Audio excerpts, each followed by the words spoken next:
Welcome. It's January 9th, 2013. This is our first regular session of the year. And are there any additions or deletions to the agenda, Phyllis? There are none. There are none. Are there members of the public who wish to comment at this time? Commissioners, comments? Richard? Thank you, Michael. I'd just like to say briefly that as we begin a new year, I'm kind of glad to see 2012 go. Between some of those horrible tragedies like Newton, the tension throughout the country on the election, the whole fiscal cliff, the drought of Colorado, and ongoing losses in the wars to all of us. And so I would just like to hope that 2013 is the year we see an end to a lot of those things, that we see the coming together of our country to deal with issues such as gun violence and coming together to deal with our financial struggles in a way that isn't just politics and leads to a better future, and that we see those whose lives are in danger at war and those who have already sacrificed and lost so much find peace and comfort. So I'd like to ask for a moment of silence. So we'll have a moment of silence.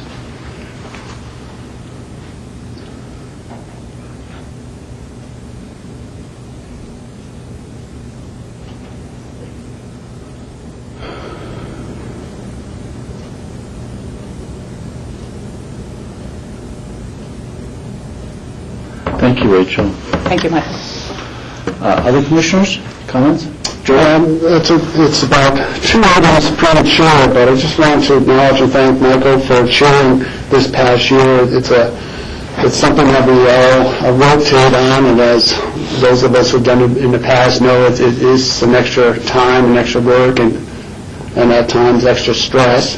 But I want to thank Michael for his chairmanship this year and set sort of the bar in terms of punctuality, which I appreciate, and we'll try to continue that. Thanks, George. I appreciate that. Thanks. Rob, any comments? No comments today. Okay. We'll move on to consent actions. There's approval of the minutes of the work session of December 11th and 18th, special meetings of October 16th and December 11th, and regular meeting of December 5th, 2012. I will make a motion for the approval of all of those minutes. Is there a second? Second.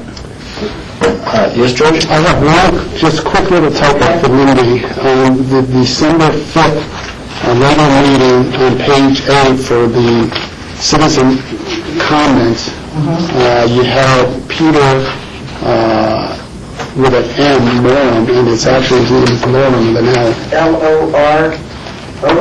U-N, I think. I'm not sure how he's It's A.M. A-M, but it's A-N. Okay, thank you, I'll correct that. Okay, great, thanks. I will accept the adjustment. Any further discussion? All in favor? Aye. The next item is a resolution appointing commissioner chair and vice chair representatives to various boards, committees, and all authorities. Susan Murphy, she handled that. I don't think she needs to be here. So I will just read out the various assignments. So and we decided it's just a work session, and we went over these, and we need a resolution. So George Newman is going to be chair. Rob Ibner is going to be vice chair. Aspen Chamber and Resort Association is myself, Michael Owsley. Alternate is Rob Ibner. Colorado Counties are Rachel Richards and Steve Childs. I won't read out the various subcommittees because we'd be here till 3.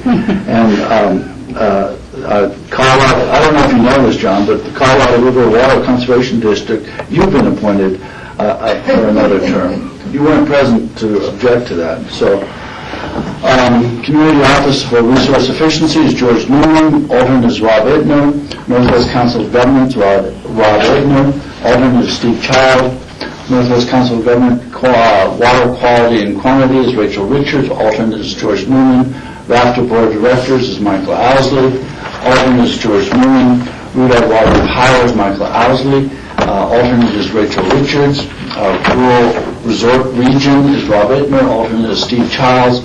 And the RRR Workforce Investment Board is Rob Ittner. And then the Workforce Development Board is also Rob Ittner and Nan Sundin. And other appointments not required by a resolution or ordinance or intergovernmental agreement, but we're making note of those, is the BLM Liaison is George Newman, USFS Liaison is George Newman, Colorado River Roundtable Basin is Rachel Richards, alternate is George Newman, Nordic Council is Steve Childs with alternate George Newman, Senior Council is Steve Child, Water Liaison is Rachel Richards, West Elk Loop Scenic Byway Committee is George Newman, Intermountain TPR is George Newman, and Colorado River Basin 1177 is Rachel Richards. Is there a motion? Yes, Rachel? I'd like to make a correction in a motion, but actually this Colorado River Basin Roundtable is on there twice for no real reason. And as I mentioned yesterday, it needs to be brought up into the more formal appointments because that's what the Basin Roundtable is asking for. So what's the proper name? It is actually the third one down in that section, the Colorado River Roundtable Basin, we could just call that, or 1177 Basin, and that should be moved up a little bit just to the more formal appointments. So I suggest that amendment. Yes. I'm just trying to follow where we are exactly in that. It's at the very last one, and the third one from the top are duplicates. Of the other appointments. On the other appointments. Oh, okay. And it should be the Colorado River Basin 1177 Roundtable would be the formal name. And is it staying at under other? No, it needs to move up to formal appointments. Do you have that, Lindy? And Phyllis, do you have that? Yes. That's So I Does don't, the CO River Basin 1177 stay? no, it goes away. They're duplicates. Deleted. They're duplicates. Okay. Thank you, Lindy. And the alternate would be moved up too. Yes, yes. Okay. Good catch, Rob. Is there a motion? I would move to approve as amended. Second. Second. Any further discussion? Yes, Rachel? Just a really brief comment. We had most of our to-do yesterday to thank Jack Hatfield for his many years of service. He really was a great member of this board as well as other things such as Colorado Counties, Inc. And I would just note for the record that our new commissioner, Steve Child, is attending the Colorado Counties, Inc. new commissioner training these next few days, and so that is why he's not here today. Any further discussion? All in favor? Aye. So at this point, George will take over the chairmanship. Great, thank you. First order of business, I think staff has something to present to you, Michael, for your year's duty. We do. Oh, that's very nice. John Peacock had started this tradition of something for the outgoing chair. Oh, that's very nice. You can go ahead. We hope you'll Eric, do you have my challenge? You had said that you weren't sure you wanted anything, and we thought we could find something for you. This is good. Oh, my God. And you can hear all your... Last stipulation is that you not be here for money. That's like the first of all, that's a singing train each arrow with each bird. I'll have to explain more. You can still with your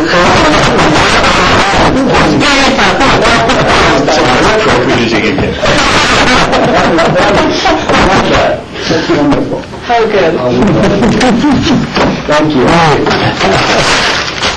Okay, now to our legislative action items, and the one and only in that is the emergency resolution approving the intergovernmental agreement participation in the Emergency Fire Fund with Colorado Department of Public Safety, Division of Fire Prevention and Control.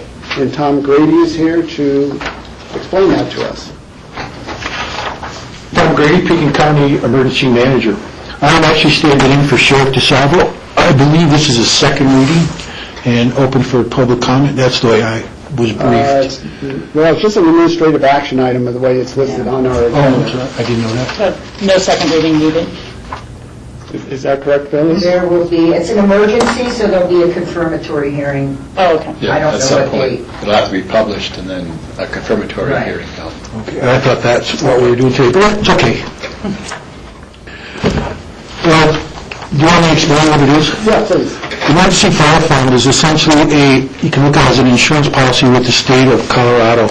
We've been paying into it for many years. I can only be sure we paid in for the last 10 years. And essentially, it puts us into a fund that's supported by other counties. And when we exceed our capabilities particularly financially, in wildfire suppression, then we can apply to this fund through the governor's office and receive financial support. It's essentially what it is. And we've been doing it for years and years, and the reason this is emergency intergovernment agreement coming through you is that the entire fire program in the state of Colorado has been in transition for the past year, or since last summer, actually. And so the transition has created just bureaucratic pitfalls that have slowed the process down. And we've actually we missed one last year because of the same transition. But there has been an IGA in place probably for the last 10 years that just supports this. And essentially what it is it just creates the guidelines on how we apply for that money and what the compliance issues are, which has a management component where the state will come in and participate and help in our incident management group during the actual fire management. Okay, questions? Rachel? Yeah, kind of a question and a comment. Do you know what the contribution for 2013 is? No, I know 2012 was $53,000. Okay. I don't know what it was because this traditionally just goes directly as an agreement with the sheriff. Yeah, and I would note that the memo says that this is already fully allocated in the sheriff's budget for 2013, but it was just kind of a heads up to staff as much as anything. Last year during the Western District of Colorado County Inc., there was a large discussion about this, and the fund is woefully inadequate, I guess, is the bottom line, and that most counties do participate in this because it is a good insurance policy, but generally the first 2 fires of the year wipe it out if they're major fires, and that certainly was the case last year. So the governor's office has been talking about trying to find a way to double or triple the county's contributions to this so that the state doesn't end up picking up quite as much and replenishing the fund. So it's just something for us all to keep an eye on going forward, that it may be more expensive, but I do fully endorse the program, and it's nice when you don't have to use it. I think the reality of it is, the way I understand it, is to date, no county has been denied monies, even though the fund has been expired, used up.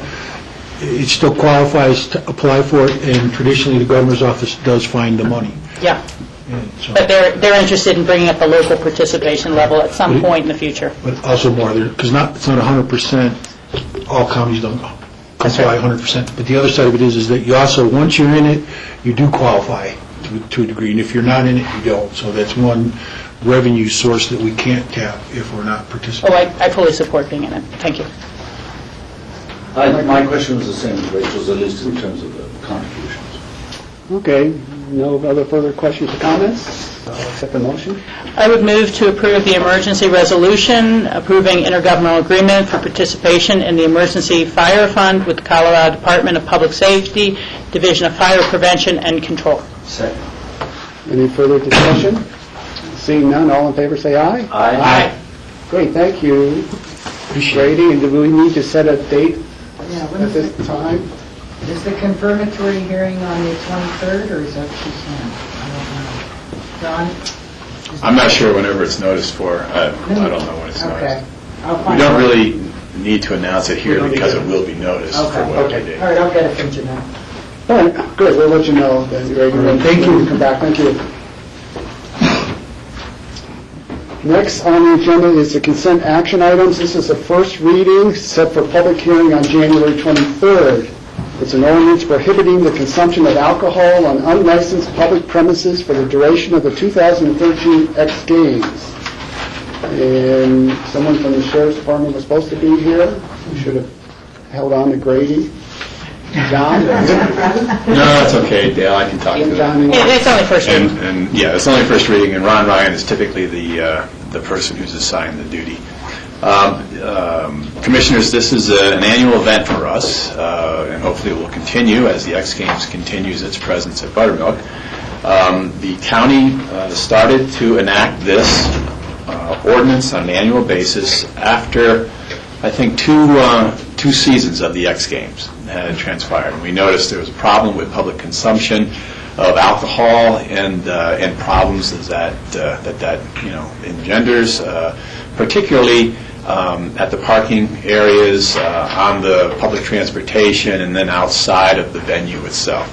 A little bit inside the venue, but the venue seemed to be policing itself adequately, but when people were showing up in a situation of already being somewhat in the bag, it was not particularly positive. So the county started to enact this prohibition for the possession of an open container of any alcoholic beverage or the consumption of any alcoholic beverage in any public place in Pickens County that is not otherwise licensed for the consumption of alcohol. Particularly, this was designed to get at those areas that I mentioned, the raft of parking areas, the public transportation, and the queues leading up to entering the venue, as well as the venue itself, because alcoholic consumption is licensed for only specific areas within the Buttermilk area at the venue of the X Games. The ordinance is designed basically to be done every year as a continual reminder to the public that this, in fact, is in place. We don't need to do it every year. We could simply have it done once and be done with it. But it seems to be a good practice to have this as a reminder, and we set it up to be done as closely to the time when the X Games are going to be ongoing as possible. So we'll have this date as a first reading, and then the next board meeting will be a second reading and a public hearing, and the ordinance will go into effect almost immediately and will run coterminous more or less with the X Games. It'll run from January 23rd and will end of its own terms without any further action of the board on January 28th of this year when the X Games are concluded. The fine for a violation of the ordinance is $250. It has been enforced over the years in the past, but the enforcement activities do not generate that many violation tickets, summons, and complaints, but generate more of an awareness, I think, and public consciousness that this type of activity shouldn't be going on. And also, over the years, has not seemed to dampen the enjoyment of the X Games whatsoever, and so I would ask the board to entertain this on a first reading and set the matter for a public hearing 2 weeks from now. Thank you. Questions, Michael? John, with the recent legalization of marijuana, should we consider also banning the use of marijuana during the X Games? We could state it just as I suppose, an affirmation or a sort of another element of public awareness. But Amendment 64 did not allow for the public consumption of marijuana either through smoking or any other method, and so it's actually not legal now. So we wouldn't need to take any other further steps for law enforcement to be able to act on that. To be honest with you, I haven't heard any requests from law enforcement to expand the ordinance, so I haven't thought about it. If you're smoking in your car, it's legal, but if you're smoking outside of your car, it's not? Well, to be honest with you, I'm not sure how that would cut. It's and the fact that you would be in your car implicates a lot of other regulations. Right. But you're not, you're in a parking lot, it's been there for 12 hours, you have no intention of going anywhere, it's your home for that amount of time. I suppose. If the board wants to consider expanding it to include the public consumption of marijuana, we might. This particular action is authorized in state statute already as our role as the alcohol control entity. The local government has that authority already, counties and municipalities as well. There isn't any specific statutory authorization in regards to marijuana one way or the other at this point, the only change in the law being the recently enacted amendment. But, like I said, there's a way to, it probably would not have much in the way of a legal effect, but it would perhaps serve as a reminder that alcohol being prohibited does not mean that you're free to, to smoke I marijuana. bring up the question because I think it's complicated, the Amendment 54 is complicated. Really our laws in many ways, and has implications for public safety and public intoxication, and just like alcohol. And we just haven't dealt with it yet. So I'm just asking the question. Other comments or thoughts on that? Rachel? Well, I know that the governor has now put together his task force for implementing Amendment 64, and that there's any number of very large issues that they're grappling with. Whether inside your car is public or private is one of those issues. Whether because you have marijuana in your car, are you intoxicated or not, is an issue. And how do they determine that standard of driving under the influence or driving while impaired? What does it mean? I don't have answers to those items. I'm glad the governor's putting together a task force, but I'm not sure that we wouldn't get into a preemptive state by trying to say that inside your cars is not your private property, and that we have enforcement ability there. And I think the question would be, do we want to become the test case to take that to the Supreme Court in a battle that we have a right to prosecute someone who we believe smoked or is smoking in their car?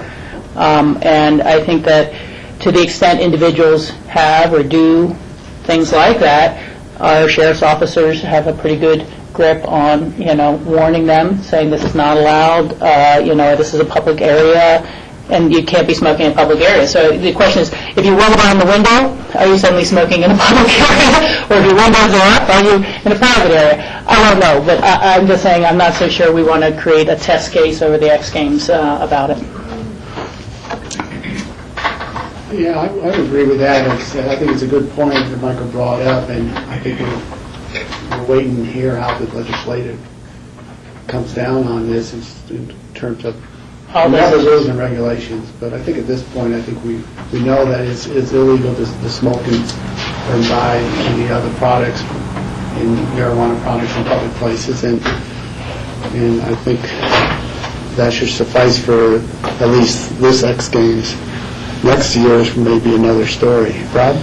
Well, I think it's interesting that you said we know, but I think the visitors coming to Colorado most likely don't know. And I guess it's a separate subject in this ordinance, but I think someone should advise the X Games and our RAFTA for signs or whatever to let people know that the law is you cannot do it in public. Because then we may end up becoming a test, county when all of a sudden our sheriff's department is bringing people in because they are smoking it in public. When people think that, I would venture to say that out-of-state visitors that haven't read, and a lot of in-state people that haven't read the ballot question, that they think that it's legal here as a...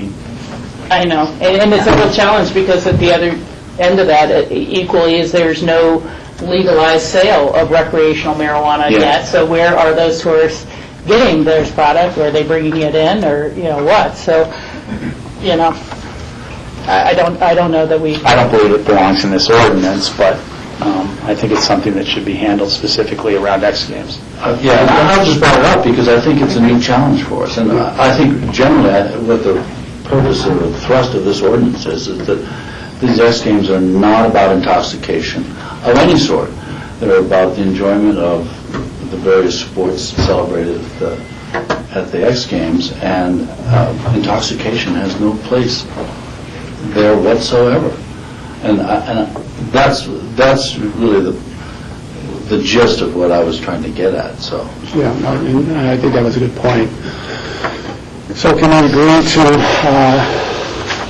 move this ordinance forward for this year, this motion? I will make a motion. You don't have a motion yet, do you? No.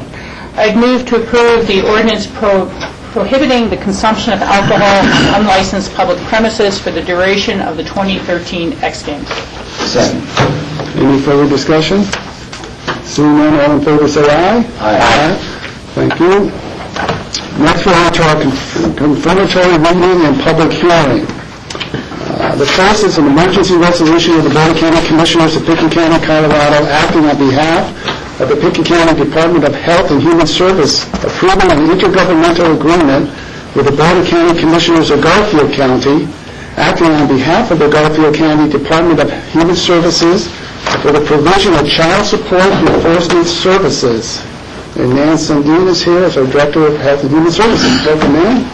Good afternoon. This is a second reading, confirmatory hearing. We have been contracting with Garfield County for the provision of child support enforcement services for probably over 10 years. It's a great efficiency for us. They do it very inexpensively, and they are able to assist families to make sure that all parents pay their fair share of child support. They determine parentage, they help in court, and then they actually recover the fees. And the way it works in the state of Colorado is the counties actually get to keep a small portion of the fees that they recover as incentives. So the way that we pay Garfield County is we have a small contract, I think it's about $6,000 to provide the service, and then we give them our incentives. So everything they collect, they keep, and that's how we support that service. So we're very fortunate that Garfield County is willing to do this for us, and because it's the kind of thing where you develop specialty and best practice, the more volume you have, it's really even better for us that our Pickens County residents get such highly skilled services from Garfield County. Questions or comments? This is a public hearing. Anybody wishing to comment on this? Seeing none, we'll close the public hearing on this matter and bring it back to the board for a motion. I'll make a motion to approve the emergency resolution of the Board of County Commissioners, Pickens County, Colorado, acting on behalf of the Pickens County. Do we have to meet as the Pickens County Health and You don't have to do this action as a Board of Social Services. Is that your question? That's my question. But you As I don't was reading it. have to. It's a budgetary decision and contract. Pickens County Health and Human Services Department approving the intergovernment agreement with the Board of County Commissioners of Garfield County, acting on behalf of the Garfield County Department of Human Services for the provision of child support enforcement services. Second. Any further discussion? Just a quick reminder that in this resolution, it also authorizes me to sign the contract, budget pending, for the next 5 years so that we can keep this agreement going and we don't have to get tripped up in here. So just a reminder. Okay, thank you. And again, this is an emergency resolution, so this will come again back to us. Yeah, No, this is the second one. Oh, this is the second one, didn't say that on this. Okay. Good, thank you. All in favor? I'm sorry, there's another comment? We're going to vote. All in favor, say aye. Aye. Great, thank you, ma'am. Thank you. Next, we have another emergency ordinance, Amendment Ordinance 07-2012, and authorizing a Sunsdale property acquisition. And Dale Will is here from Open Space.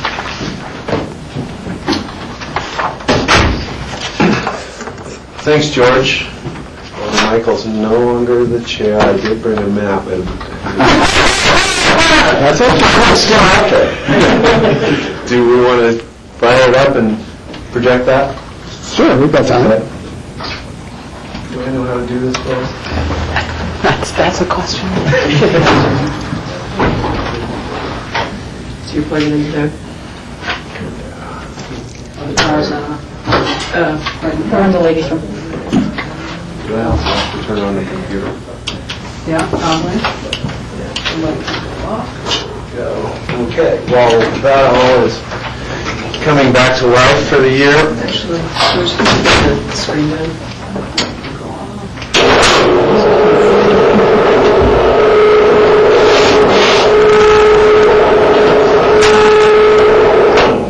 Right, we're going to get zapped, I think.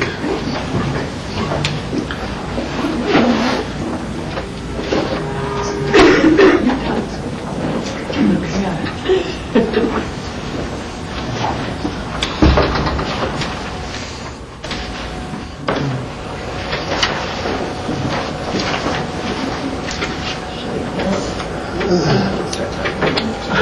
want to start that?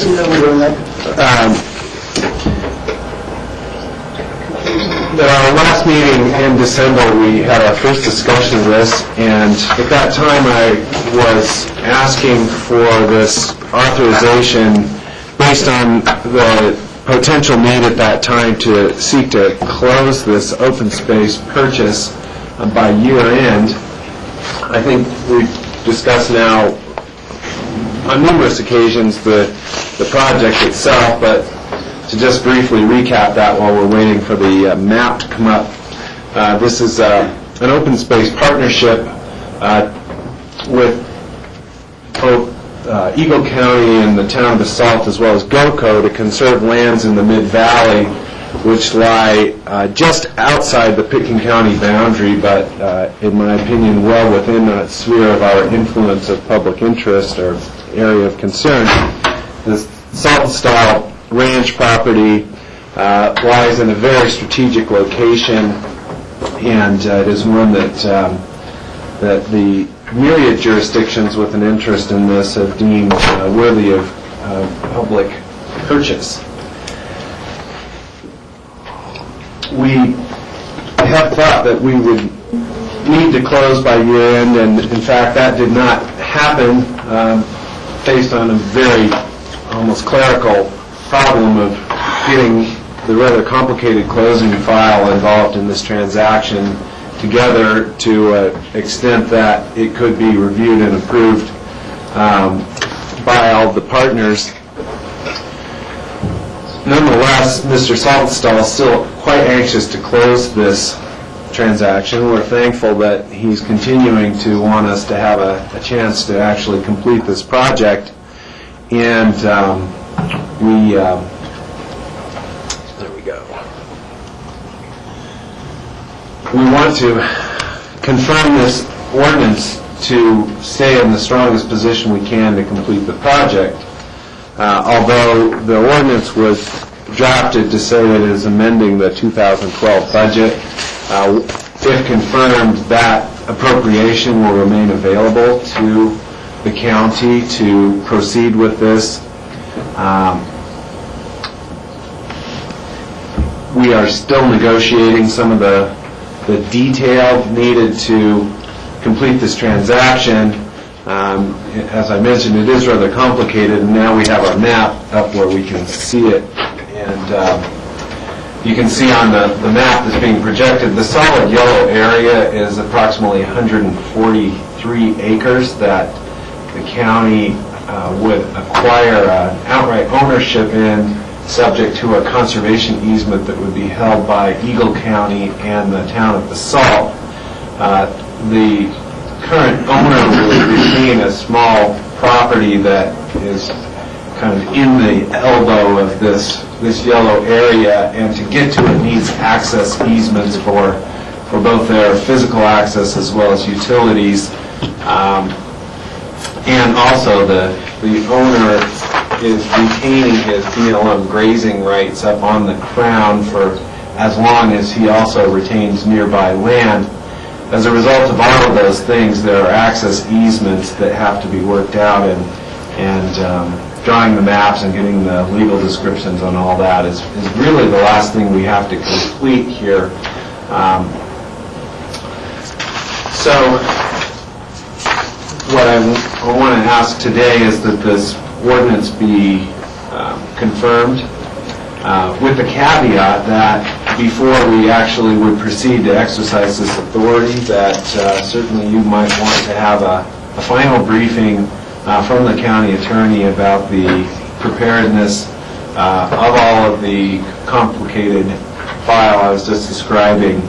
And so notwithstanding the confirmation of this ordinance, staff is quite happy, in fact expects to be back in front of you in an exec briefing on just what our rationale is for proceeding with the authority in this ordinance, which would be to expend the Pitkin County funds to close the project in anticipation of reimbursement as provided in the existing agreements we have with GOCO, Eagle County, and the town of Basalt. So, Dan, in essence, what you're asking is to keep this option open and keep the flexibility in case it is needed. Correct. Okay, thank you. Questions? Comments? Rob? One of the things that you mentioned, Dale, is that we would keep this funding available to move forward with this, but that we would have some sort of briefing to inform us as a board on the finalization of the various negotiations, mainly pursuant to some of the things that you just mentioned. Does that need to be included in this ordinance to some extent, or is staff direction enough? And I guess this is a question for the board. Is staff direction enough assurance that we're going to have that briefing to make sure that the negotiations went in the favorable direction that we wanted them to go to? I don't think we need to amend the ordinance, but I think you could make it part of the motion, that I move to approve with the understanding that staff will return to us in executive session before exercising any of this authority. Does that work for you, Rob? Yeah, it works for me great. Okay. This is a public hearing. Anybody wishing to comment on this? Seeing none, I'll close the public hearing. Motion? I'll make a motion to approve the emergency ordinance amending ordinance 07-2012 and authorizing the Stalton Salt property acquisition with the express condition that staff return to the board to discuss the preparedness of all the documentation in executive session before exercising this authority. Second. Any further discussion? Seeing none, all in favor say aye. Aye. Good, thank you, Dan. Thank you. Okay, we're on to our anonymous public hearings. First is the parcel subdivision, PUD detailed submission and final plat, Roaring Fork Meadows major plat amendment, and activity envelope, site plan and land for common parcel 2. This is the first reading. Susanna Wolf is going to present.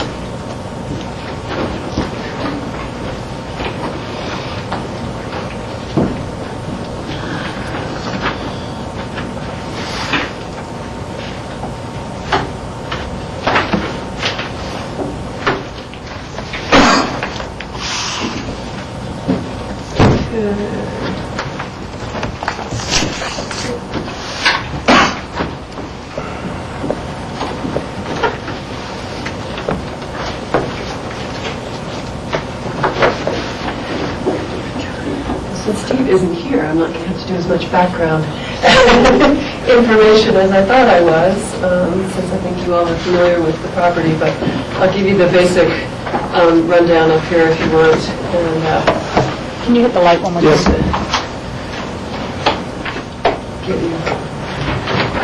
So, let's see, just for, here's Highway 82, Hoagland Ranch Road. This is the Hoagland PUD, and then Holland Hills, the edge of Holland Hills up in here. Lazy Glen on the other side of the river over here. So what we're dealing with today is the subdivision of the Barta parcel, which is this property in the middle here, that's surrounded by the Roaring Fork Meadows subdivision. This is the Rio Grande Trail. The Basalt Snowmass Trail travels on the upper edge of those lots. So if you recall, you approved a conceptual submission, the subdivision of the Barta parcel into 2 lots, and those 2 lots would be lots 6 and 7 in the Roaring Fork Meadows subdivision. So we were amending the Roaring Fork Meadows PUD to include those lots, as well as the subdivision of these 2 lots. I think you remember the various issues we went through at the time regarding the appropriateness of including that within the Roaring Fork Meadows subdivision, the issues related to lot area, et cetera, that I think were all settled as part of that conceptual submission approval. So now we're just at detailed submission and final plat related to that subdivision and the amendment to the existing subdivision. And then as part of the request in front of you today, if you recall, this common parcel 2 that goes down by the river, so you cross over the Rio Grande Trail and drop down. There's currently, under the original approvals for Roaring Fork Meadows, there was an envelope approved up on this little bench next to the trail for a recreational facility. As part of the conceptual submission approval, you added some additional limitations to that, including a size limitation for that facility, size, height, restriction, other types of restrictions. And also, we're willing to consider an alternative location for that envelope if they could meet the requirements of the code, avoiding floodplain, etc. So there is a request in front of you to relocate that envelope from this bench right up by the trail to a bench that's a little bit farther down, but still essentially there are kind of 3 levels here. There's this upper level, kind of a middle level where the envelope would be, and then you drop farther down and you get down to the area by the river. So this envelope that's in here is part of the request that's in front of you today. So that's kind of the general layout. This being detailed submission, it's kind of addressing the final remaining issues that are outstanding. Actually, maybe I'll start with that common parcel 2 just quickly. This envelope that has been proposed does meet the code.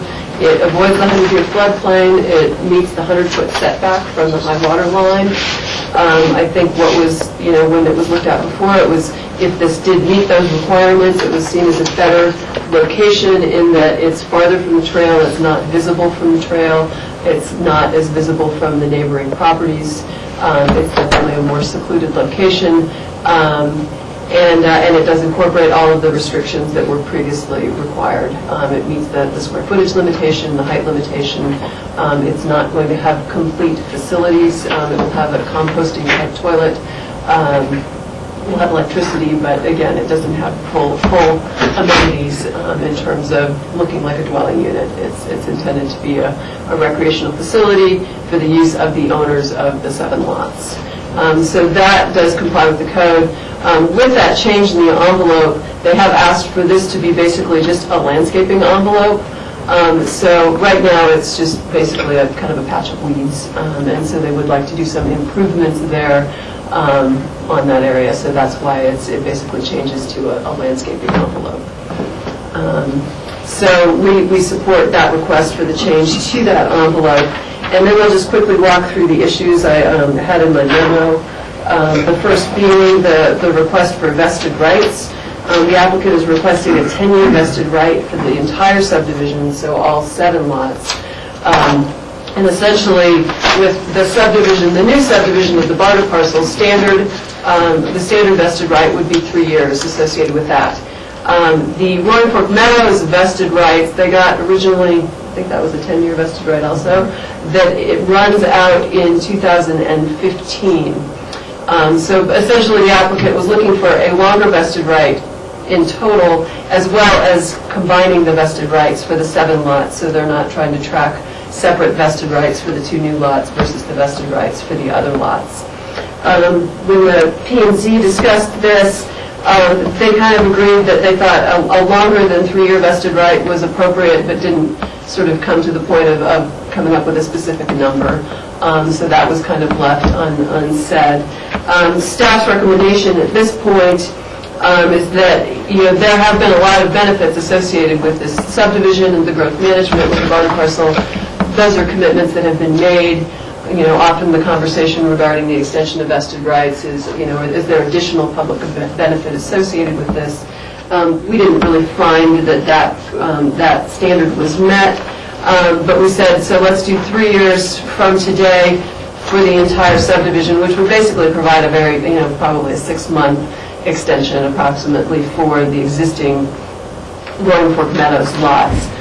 So not much, but essentially then at least they would track similarly with the barter lots. So all 7 lots would be under the same vested right at that point. So we just recommended the standard 3-year vested right.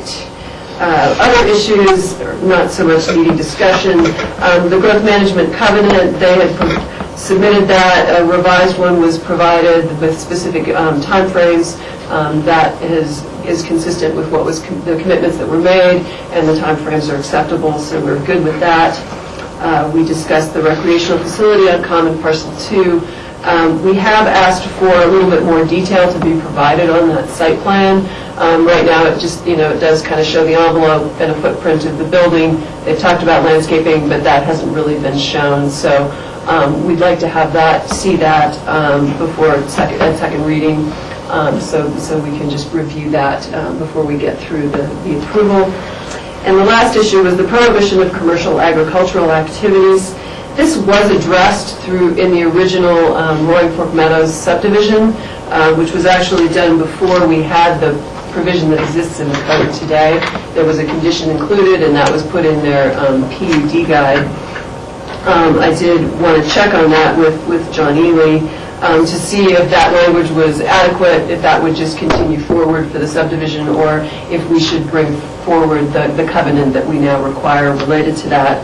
And he prefers to have that covenant in place. So that would just be an additional document that would be recorded. It would essentially replace the language that's in the PUD guide now, and would place that requirement over all the 7 residential lots in the subdivision. So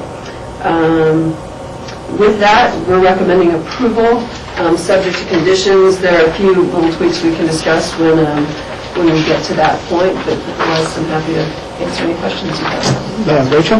Yeah. Our Planning and Zoning Commission recommended that there be a site plan review for all of the lots, the 2 new lots plus the 5 existing. And as written, lots 1 through 5 would not be subject to site plan review for the entirety of the new vesting. Yeah, essentially the way I looked at it was if the P&Z was looking at allowing a longer vested right for everything, again, sort of unknown number, but longer, that we should then definitely apply site plan review. The way I'm recommending with just the 3-year vested right, lots 1 through 5 today do not require site plan review through October of 2015. This extension gives them another 6 months, and so I sort of felt if all I'm doing is a standard vested right, I can sort of find my way to saying we're not going to require site plan review on you through that time period. But then once that vested right is done, after those 3 years, you are subject to site plan review, no question at that point. But so again, I was looking at it as if we are going to go into the realm of granting some extension, some beyond 3-year vested right, then I thought definitely we would want to have a conversation about when site plan review should apply. But for this, all they're getting is another 5 or 6 months. So Okay. I felt, that it wasn't necessary to. Thank you for explaining the logic. Other questions for Suzanne at this point? Do the connection relates back on, or otherwise I'm going to fall asleep? Okay, Mitch, would you like to introduce yourself and your partner there and Absolutely. listen to your presentation? Thank you. For the record, I'm Mitch Haas with Haas Land Planning, and this is Scott Russell, who's the project manager. Is that the proper title? Owner's representative. Let's see. I didn't have a real extensive presentation. It hasn't been all that long since we were here for the conceptual approvals, where we really did work through everything in pretty good detail. There's nothing new in the proposal from where we left off. It's just more dotting the i's and crossing the t's since then.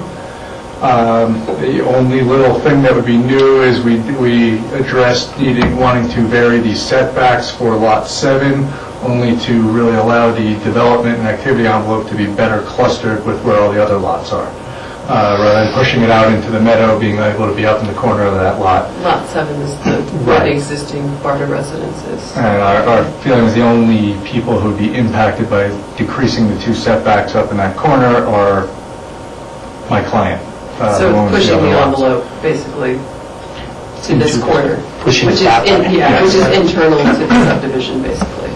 So that's really the only thing new in our proposal, other than the vested rights discussion. With regard to all of the other parts besides vested rights, I can say we're no issues with the staff memo, the recommendations. The only condition we discussed with Suzanne was about the requirement to record everything. There's a lot of documents to be recorded within 180 days, asking that if we could say 180 days unless extended by the community development director.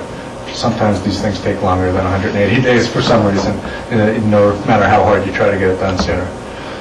So that was it for the conditions of approval. The discussion about an commercial agricultural covenant versus just leaving it in the PUD guide as it already is. We don't have an issue with that. It's the same effect. I've recently worked through one of those covenants with John on a different property, so I think we could just use that as a boilerplate. I think Lenny's still working on it, but same one that we're still, I think we could just do that, and then, we'd probably just, instead of having actual language in the PUD guide, reference the covenant as a separate document. So that gets us just to the vested rights discussion, I think, or at least gets me there. I don't know how everybody else feels.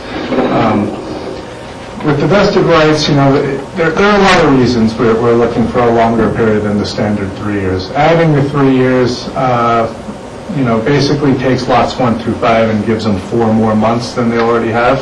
Goes from October 12th to, if we can presume, I know it's not right to, but if we presume that given the scheduling now that this project would be is scheduled for second reading on January 23rd, it's really about a 4-month extension. We feel like, one, this whole subdivision kind of sat dormant for a significant chunk of that 10-year period, with the previous owner going through financial issues and eventually the bank foreclosing on the property, and then the property having to be bought from a bank, and basically nothing happened for several years out there beyond anyone now at the table's control. And then since then, with the whole effort we've been in for, 2 years and change now in dealing with this lot, well, not that there's anything wrong with how long it's taken, but just that nothing else has really been going on, because the idea is to plan the whole subdivision's development and know what we're planning.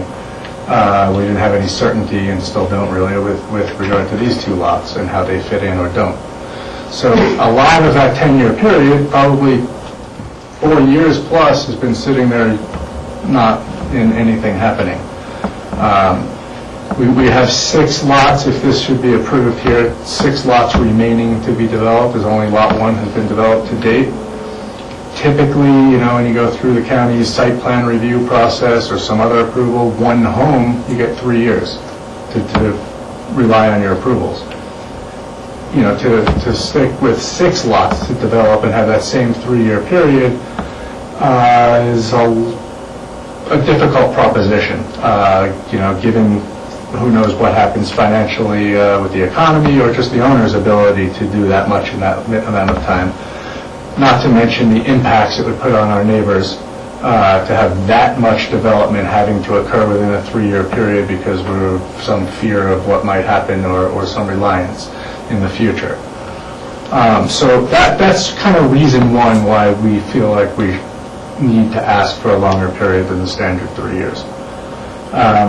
Beyond that, it always involves a discussion of what are the public benefits of a property, and yes, a lot of them we've committed to, regardless of the vested rights discussion, but hopefully that doesn't mean that those are discounted and aren't worth considering in light of what we're requesting, because there are quite a few public benefits. I'd rather not go through all of them, but I did list basically a page of them in bullet points in the letter requesting the vested rights extended period. And of those, only 3 of them were previous commitments. The rest of them were all commitments that happened with this BARDA parcel subdivision. And we've even gone above and beyond that lately. Scott's been working with the owners of the Hoagland Ranch subdivision, whose fire protection pond is inadequate, leaking, needs to be lined, needs a lot of improvement, and they can't afford to do it. And Scott's in the middle of working out an agreement with them to finance it, to provide them a loan to get it done sooner than later. So we've been real good neighbors in that regard. not to mention just how well this property owner, this applicant's gone with cleaning up this property, rectifying previous violations that the last owner had on the property, doing the right thing everywhere as best as he can.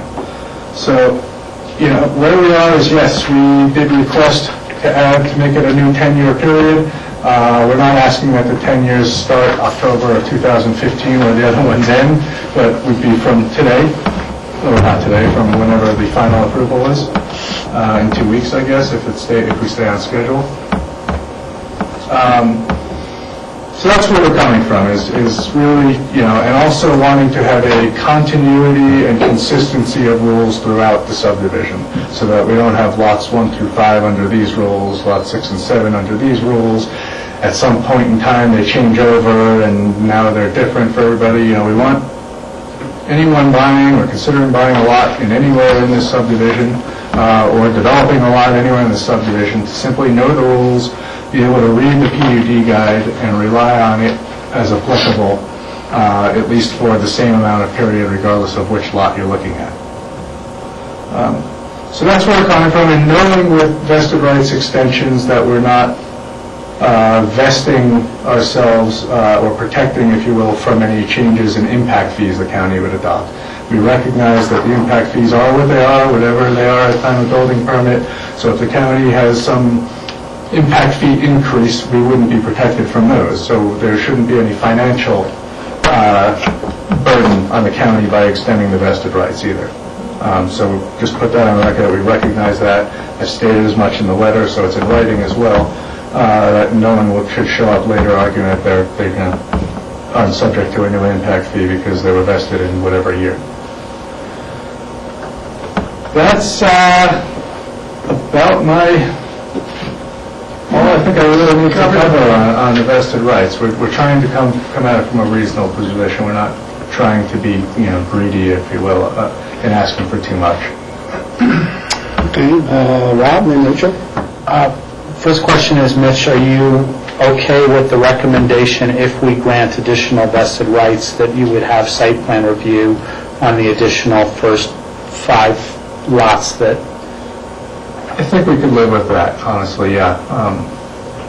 That we'd rather be subject to site plan review than the greater degree of uncertainty that could come with knowing that we're not going to be developing all of these in 3 years. Okay. My next question is, and I guess at the discretion of the board, I think it'd be helpful for me, because you've listed them in bullet points, but it's a little unclear as to what all these public benefits are. If you did go through those bullet points a little bit in more detail, and again, if it's okay with the board to take that time, it would be helpful for me. And also explaining which are already committed to and which aren't, as you said, because you kind of said 3 were and 3 and the rest aren't. So, is that okay? Thank you. Would you like me to do that? Okay, so if you want to follow with me at all, it's on what's shown as page 9 of a lot of what I've printed out as the packet. Page 3 of your letter. Okay, yeah, 3 of my letter. I don't know what the paging sequencing is. So the previous commitments that I'd mentioned in here, meaning part of the old Morrow approvals, not part of what we've done with BARDA, include there's a conservation easement that covers all of the significant wildlife habitat on the upper reaches of the properties. I'll point as we go through each one. It's everything above the upper ditch on the property. So there's a conservation easement over all of that land on top. That was granted to Pickens County Open Space, I believe, if I remember correctly. There was a 1-acre tract given to Pickens County Open Space and Trails at the corner there, right where it meets the highway overpass for pedestrians and bikes. That was granted to Pickens County and just given that 1-acre tract for that trailhead parking area. And we've placed, there's 4 historic cabins on the property. We had those placed on the historic register and have committed to restoring those cabins. So those were all done previously throughout several rounds of approvals that are not related to this BARDA parcel. Now, with regard to the Barter parcel, whether it was in relation to the growth management or the subdivision or whatever it was, but with regard to the Barter parcel, a 20-foot easement is being platted with this major plat amendment, subdivision plat, for a portion, to cover a portion of the Hoagland Ranch Road and on the common parcel 1. And what that does is provides improved fire protection and access to the neighboring properties. The road that's there, 1, doesn't have an adequate easement, and 2, is really insufficient in width. Bill Harding said he can't get up there and needs some improvements done, and so we've done that to help with the fire marshal and the neighboring property owners. Related to that also, the Hoagland Ranch property owners tend to park a lot of vehicles, boats, snowmobiles, whatnot on this property on common parcel 1, and encroach further into what's already their limited access. So we are providing them with an actual sufficient depth parking area easement to accommodate the storage of those things, cars and parking, without impeding fire protection and access. We have an agreement to complete an augmentation plan that will keep all the ponds on the property filled year-round and help with, stream flows, help with fire protection, etc. Let's see, there's a commitment to retaining all the irrigation water rights on this property and tying them to this land so that it can't be separately sold or transferred. Let's see, where am I up to? We have an agreement in place, part of the growth management covenant, to work with open space and trails to do one of 2 things at their choice. Either construct a parking area on that tract 1 that had been previously given to them, and landscaping with it, since it's never actually been improved yet, or to donate $10,000 towards a planned bridge landing area for connection of Lazy Glen to the Rio Grande Trail. That's something that's planned to be done, but not budgeted yet. We have placed or added to the existing agricultural easement for Roaring Fork Meadows, expanded it onto lot 6 and 7, and including commitments to continue actually irrigating those areas and utilizing them, the agricultural areas in the entire subdivision, returning previously disturbed areas that have been out of agricultural use back to agricultural use, mainly alongside the trail, the red one. So there's a big area right in here, alongside the bike path, that's just been really decimated over the years and looks sort of like a lumber yard more than anything else. That whole area will be returned to agricultural use, irrigated, which sounds like not that big a deal, but when you walk or ride on that bike path, it'll have a big impact. There's also, we agreed to not just limit the floor area on lot 6 and 7 to 5,750 with no, extra for basements, and as is allowed on the other lots. But lot 7 has got a smaller height limit, limited to 19'6", which was a 30% reduction from the allowable height limit of 28 feet. And and now what we're doing, or trying to do through this process now, is relocate that recreational facilities envelope that Suzanne was talking about up here, which sits right next to our neighbor's house and right next to the bike path, and moving it down to an area below that's really well hidden. And given the limit we placed the conceptual approvals of 20 feet on that recreational facility cabin, 20 feet to its ridge line, that ridge line will be below the bike path. The ground down there is more than 20 feet below the bike path's level, if that makes sense. So all of those are kind of current commitments that we think go towards, not just helping the subdivision, but really do help the neighbors, the public, are good benefits to county goals and policies in general. I think that covers it.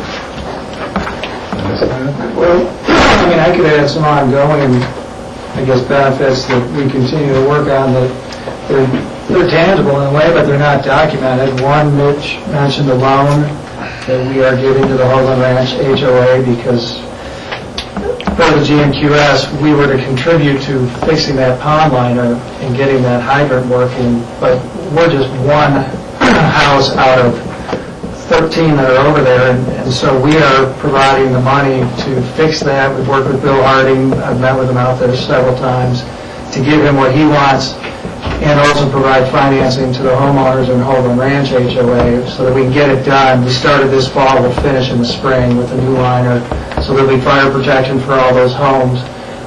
The owner has stocked all the ponds with fish. There's now life in those ponds. I don't know if any of you have been out there when previous owner had this property, but the ponds were dead. There were holes in the liners. They couldn't hold water. And then there's a big pond there, too. So we've stocked those with fish. Neighbors, when they request, have been permitted to come fish on the property, walk dogs on the property, access trails up above through the property. So the owner has done neighborly things, I guess is the best way to put it, that are tangible, that I should point out. They continue to buy maintenance equipment to keep the experience from the bike path, looking up over the ag land, enjoyable. They maintain it, they cut it, they irrigate it. We've got a snow plow this year, so we can maintain all the roads for fire protection internally ourselves. Those kind of efforts continue to go on, and will. The owner is doing the right thing, as Mitch mentioned. I should just, I just mentioned this, and correct me if I'm wrong, but I think that as we had some lengthy discussions when we first looked at this proposal before us, and we looked at adding the addition of 2 lots as part of the overall subdivision, that a lot of these points were part of that negotiation in terms of getting the board to agree to those lots in objection to a lot of the neighbors. Those were lengthy discussions. I remember that we were negotiating back and forth in terms of what we would felt would be appropriate given what the original ask was in terms of the addition of lots in those building sites. I just want to remind the board that was the discussion, at least how I remember it. No question, I don't disagree with that. That's what I was trying to say. You know, I'm not trying to say that these were tied to requests for the vested rights, but they're good. They're worthy of considering, at least as, you know, showing that we're tied to doing the right things here and providing benefits, and, you know, shouldn't just be discounted as separate from a whole discussion of vested rights. Yeah. Thank you. Rachel? Yeah, a couple of questions. I think they're mostly for Suzanne, but if you guys want to chime in at any point. I realize that vesting does not protect someone, or maybe it's Lance as well, from changes to impact fees or fees. Those are what is at the time of the building permits pulled and so on. But what about changes in the code that we may consider and adopt relating to handicapped accessibility or things like that? Would they be exempt from any new building code changes, whether it's electrical, fire, energy efficiency, or handicap access? That would all be rules of general applicability, so all of that would apply. Whether it's vesting or not? Right, Okay. vesting or not. Okay. So that the vesting really just relates to land use code. Okay, thank you for that And clarification. that is our understanding as well. Okay. And then the other question is, the existing 5 lots, what is their floor area allowed ratio? Are they 8,200 lots or 8250. 8,250? They're 5750 above grade and 2500 below. 5,750 above and 2,500 below? Okay, and so if those expired, you know, let's just say, you know, I'm trying to understand the hypothetical here, but if the time ran out and they expired and it had not been built yet, they would then be subject to the new code. And so would that mean that they still would have the right to go up to the 8,250 as long as they obtained a TDR? Well, actually, their approval right now, the subgrade space for each of those lots was provided as a historic incentive. So originally it was to be a TDR, and then that was changed when they designated the cabins to the historic register. Okay. They get that 2,500 square feet exempt as their incentive for that designation. So, I don't know, I don't think there would be, I mean, short of the code suddenly saying all you can build is less than that, you know, then they would still be able to build up to that 8,250 with that incentive. And that was for lots 2 through 5. Lot 1 actually bought and extinguished a TDR for its basement, Okay. the one that's been built. Yeah, because I was just trying to understand for myself the difference that may occur should there be an extension. I mean, I have to say, I'm tempted, certainly not by 10 years. That is very long. But, and the additional public benefit to me would be seeing those lots go through site plan review. And I could put something on the table and see what my colleagues feel like, but I could see going to a 5-year extension with the condition that there is site plan review for those other lots. I would feel comfortable with that. So would I. Susan, what would that mean from them going through site review for those lots 1 through 5 versus what they've already done? I mean, what substantial changes would... Well, and essentially, I mean, right now, all they have approved on all of these lots is envelopes, activity envelopes. So the site plan review would be coming in with the actual house design, landscaping, whatever other improvements that we would be able to review that. Standard procedure with that is that's an administrative, staff level review. Neighbors get noticed, they have the opportunity to, come see what the specific plans are for a lot versus, today, those remaining 4 lots in Roaring Fork Meadows can come in and get a building permit. They do not have to go through that extra step of that more detailed review of what's happening within the envelope until their current vesting period expires. Okay, so with your suggestion, recommendation, Rachel, with a 5-year vesting, that means that before anything would happen on these lots 1 through 5, they would have to go through site review. Whereas if we just use staff's recommendations of just a 3-year with a small addition, they would not need to do any site review until the end of those 3+ years. Correct. And just one note to that is, Lot 1 is developed at this point in time. So it's only 4 lots? Right. I guess we could keep it in there in terms of if somebody did decide to start all over again, I guess. We'll have a site plan review on that lot. So, but just at this point, they have developed the 1, but definitely the remaining lots would be subject to that. So, Sam, just to further elaborate on George's question, because it's good for my education as well, are there times when you look at a site plan review and say, you got to change that, or this is too obtrusive, or there's not enough landscaping? Is it really kind of a pro forma rubber stamp? You brought in your site, now we're good with it, or are there tweaks? Definitely tweaks happen. Mitch and I dealt with that. But it depends upon the characteristics of the lot. And a lot of it has to do with what impacts on the neighbors. In this case, obviously lots 6 and 7, which are subject to site plan review, but, maybe the most sensitive. More sensitive to the neighbors than these other ones are. But the other ones, are going to be visible, from the trail above. They definitely, there is public impact from them. So yeah, we can look at those, and yes, things do get tweaked through those processes. Sometimes not. Okay. It gives the neighbors a chance to know beforehand and see it. Mm-hmm. Yeah. So also nod ahead with Rachel's recommendations for agreement of a 5-year vesting with the caveat that they would have to go, those lots 1 through 5 would also have to go through site review. We need to see if that's acceptable to the applicant.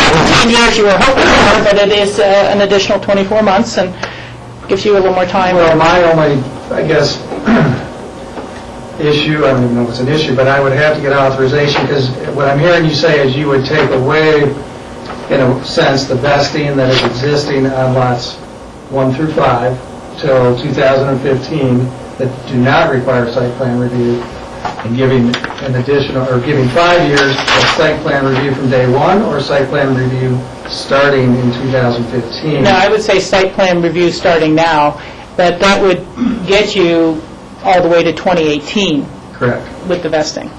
And I think that's a significant benefit to you. It just depends on whether, you're comfortable with the site plan review on those other lots. Right. And so that, it takes risk off the table for those additional years.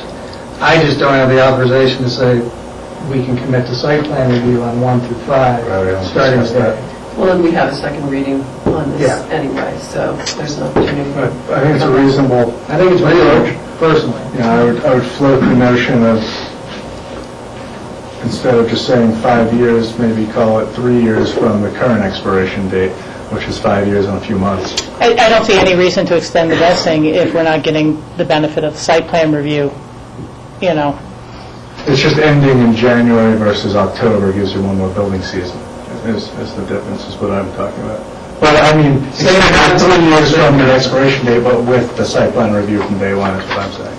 Instead of just 5 years from January, 5 years from, 3 years from whatever the date was. So October of 2018 rather than building season. January of 2018. Rather than January of 2018. It puts one more building season into it, if that makes sense. Well, I don't know how my colleagues feel. I wasn't trying to make a 6-year offer, or 5.5. It's like 5.5, but yeah. Given the building season, I think it's a reasonable request, and I'm okay with the additional, whatever it is, 4 or 5 months. Well, the only thing is that if you're going to be building during that building season, you're going to be putting your site plan in, and you're going to be pulling your permits. And once you start to pull your permits, that alone extends your vesting. So if you were getting ready to build and use the summer of 2018, you know, that beginning that process would get you there. I think for most people get their permits in like April or May. Okay. Well, maybe we can think of a different in-between date, but... The building season, especially the Mid-Valley, people are digging holes now, and they're pouring cement in Aspen now. So, with the building, the building season is ongoing. So I can support Rachel's suggestion. Overall, I'm really not supportive of the extension of vesting rights with your arguments before us, but I see Rachel's suggestion as a benefit for the neighbors as well, as a public benefit, so I can support that, but personally, I would just limit it to the 5 years and not try to do any more finagling on it. Just one additional point on the vested rights is that actually, if they are required to go through site plan review, when they get that site plan review approval, that has its own vested right associated with it. So then basically that's a 3-year vested right. So if they come in within the 5-year time period to get the site plan review, at least they have bought themselves more time where they actually have to build. So it does extend that out. Yeah. So you have to get back to your owners, and we'll have this come before us again if that's agreeable. Yeah, but I personally think the concept's sound, and the owner will agree. I just can't. I understand. And so, asking John Ely, if we pass this today as amended with a 5-year vesting, including the site plan review of lots 1 through 5, or whatever, and then at second reading you come back and your owner has said, no, I don't want to do that for whatever reason, we can go back to the 3-year without having to have a third reading? Go back to the 3-year. Back to only 3-year vesting at second reading, should your owner not agree. This is a public hearing. Anybody wishing to comment on this? Seeing none, I'll close the public hearing and bring it back to the board. Any further questions or comments? Ready to accept the motion?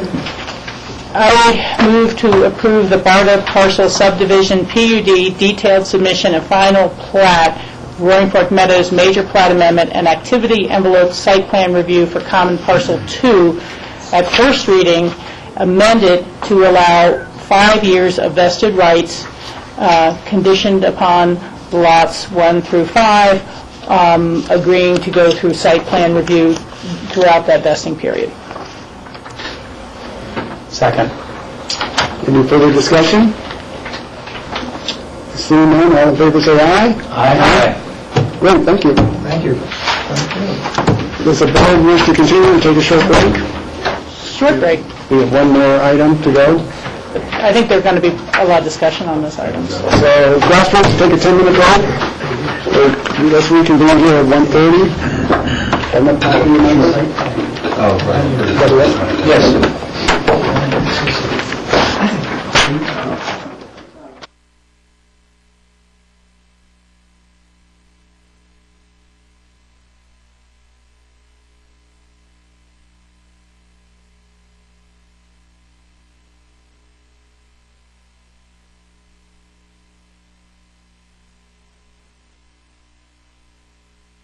birthdays. Happy birthday, Ryan. Thank you. Thank you for the cake. Very tasty. And next on our land use public hearings, we have a land use code amendments, which include special events, definition of grocery store, Meadowwood subdivision, non-conforming use without significant changes, hearing officer appeal with special review for TDR, and these are all first readings. Mike Kramer's here from ComDev. So we should probably attack this one at a time, perhaps? That's what I was kind of thinking. I can give just a brief background, and then my plan was just to go over the ordinance, and then I was going to ask you, George, how you wanted to do it, if you wanted me to present each one in the ordinance, and then the board can all discuss. Let's do it one at a time like that. Okay. I'll do a brief background on the code amendments. If you all remember, in April, we did a work session with the board, and we talked about special events. And special events were acknowledged to be, great for the community and the economy, and the board had various directions to staff, and one of ComDev's directions was to amend the land use code to allow for smaller, very small, still film and photo shoots to occur. So staff has initiated these code amendments. We've convened the special event committee. We've taken them through P&Z, and we have some draft language for the board to review. And then additionally, we have some other cleanup items that we, from time to time, bring forward to the board that the land use code needs to be changed, and bills I'll go through individually there too and go through the ordinance. So with that, I'll start with the ordinance, if that's okay. So staff's draft ordinance begins on attachment A, and Exhibit A will be the first one I'll talk about quickly. And this is a code amendment in our long chart here in our land use code in Chapter 2, which is our procedural chart in our land use code. It identifies and dictates what processes will be, land use applications will be taken through. Interestingly, this was brought to our attention when the hearing officer reviews and decides upon a request for TDRs, transferable development rights. It is a review by staff, a decision by the hearing officer, and it came to our attention that there is no appeal process for that currently. And we think that's just a mistake. There should be an appeal process for this decision, and we are including, it's actually a very small, which you'll see is an A on page 4 of 11 of the ordinance, and that allows for the decision of the hearing officer to be appealed to the Board of County Commissioners. It's, I think, just a glitch, and it needs to be in there, and we've included the A then for appeal to the board. Any questions on that? Well, and that's that underlined A down on the graph that says use of TDR certificate for additional floor area on a lot parcel in the rural area not listed in section something or other. Yeah, exactly. That's it. To the Board of County Commissioners. Okay, continue. Okay. The next one will be Exhibit B, and this is Section 43050I. And this is the section of the land use code that regulates temporary commercial uses and special events. And the ordinance, page 7 of 11, number 6 is what we're proposing for this low-impact photo and movie film productions. And the way we wanted to do this was structure it so it was easy for the applicant to identify what standards would be in place for them to qualify for this low-impact movie film production event. And then also easy for staff to issue a response to the applicant so that they can proceed with their event if it complies with these standards. Now I just want to say too, especially I had a hard time getting, Special Events Committee had a hard time getting their head around this one. This code amendment is for a very small number of special events that staff processes during the year. Typically, over the years, we'll see 40 to 45 special event permits, and maybe 4, sometimes 5 special events for very small photo shoots will come through. And the one that we brought up at the April meeting was like Jacuzzi comes in every year, maybe twice a year, to do a photo shoot. And that photo shoot entails maybe 4 models in a jacuzzi, and there's maybe 1 or 2 camera people there to photo the still the still photo shoot, and it goes into a magazine. It happens for a day, maybe 2 days, and it's always the one where we have to take them through the process, and we've acknowledged that that's one that we could possibly take through this exemption, well, for lack of a better word, exemption for the small production. So this is a very small code section that will apply to our special events. And if it's okay, I'll just read what we have here. What we're trying to get the applicant to do is to email staff 10 working days before the production and to give us times and dates and locations of the special event that will happen. We're going to limit this to 5 vehicles maximum, 15 people total. All the staging, including the equipment and the actors and all the ancillary things that go on with this, has to be located on private property. We've had a blanket statement to have no off-site impacts. We're not going to allow parking on public roads, and we have to maintain emergency access at all times. If for some reason this would happen near or on federal land or state land, they would have to get federal permits or state permits in addition to this permit with Pickens County. We're limiting the filming to no more than 2 days from 7 a.m. to 7 p.m., and that includes the setup and the takedown for the event. The applicant still has to show us limited liability insurance, which is standard for all events that apply with us.